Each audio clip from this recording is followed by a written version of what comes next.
part of Singapore Cyber Day 2021, we have various organizations to share with us on career advice as well as on cyber hygiene. In today's video, we have Pravin from HTCIA, who's going to share with us more regarding the topic. Pravin, please. Hi, Sean. Thanks for having me. So HTCIA Singapore is part of an international organization.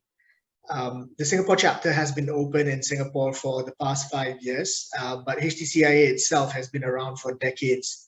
And a lot of what we do in the association is around learning and training for the industry, specifically to high-tech crime investigators and digital investigations.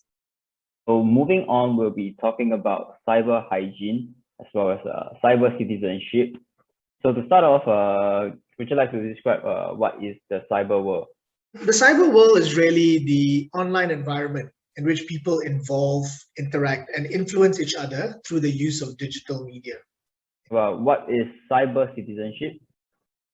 That's again a really great question. So cyber citizenship is really how you are part of the cyber world, and it refers to the responsibility that an individual has to participate safely online, right? Really to build resilience against online threats and just ensure a really secure cyber world for everyone to enjoy. Okay, so students nowadays have a lot of access to the online content.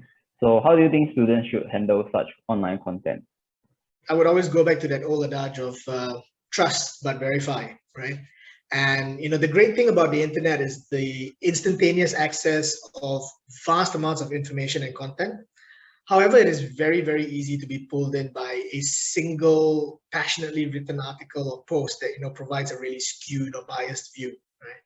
So I think it is really important to ensure that all content is taken at face value until you do more research to corroborate the view that's presented in an article or a post, right?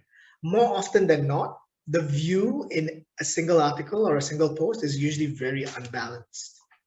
Right. So how do you think students should behave online?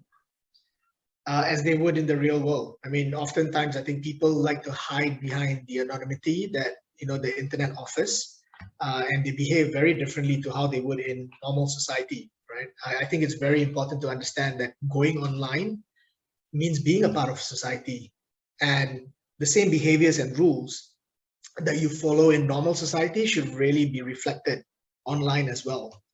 I believe in that as well. So what do you think are some good examples of good cyber citizenship? Well, I think simple things like, reporting malicious posts, ensuring moderation of your own views online. And if you're creating content, ensuring that the content is fact-checked, right? Just before being put up, rather than just relying on opinion or what you feel at that point in time. I think it's very important to make sure that, you're always in the right frame of mind when you're online and when you're posting things online. So on the topic of cyber citizenship, what skills do you think contribute to cyber citizenship? Well, okay, so for cyber citizenship, I personally think it's less about the skills and really more about responsibility, right? I think when you're online, there needs to be an overarching sense of responsibility that the actions you perform online actually does contribute to a larger ecosystem, and you need to be responsible for that. Well, while participating in the cyber world, what pitfall or negative actions would you think that people should avoid? I think, again, it goes back to ensuring that you participate responsibly, right? Just avoid providing biased, opinionated views that are not based on fact. If a student sees their friend copying information from the web and then they use it as their own, what would you suggest that particular student do?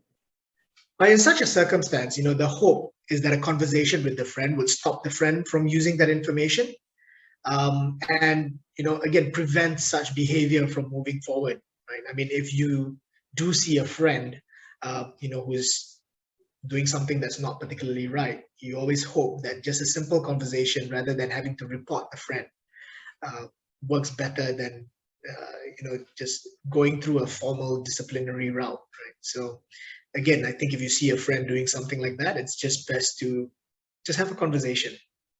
I see. So there's been a term coming up, digital native. So what does it mean to be a digital native?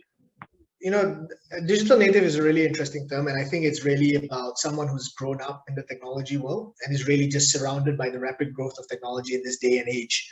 I think interestingly, we are at a time where there's really just two sets of digital natives: those who, didn't grow up with technology and had to start adopting technology really, really quickly because of the way the world is going. And then you have those who are being born into a technology world where basically from day one, they are assimilated and they are completely surrounded by technology to begin with. So the term digital native, I think, takes on various meanings. And, it really just kind of, I think, from a broad perspective, really refers to everyone who is, just growing up in a technology world, surrounded by rapid growth of technology. You could argue that all of us are digital natives. Okay, so with that, we have come to an end to today's session. So thank you, Pravin, for your engagement in this video. Yeah. Thank you very much, Sean.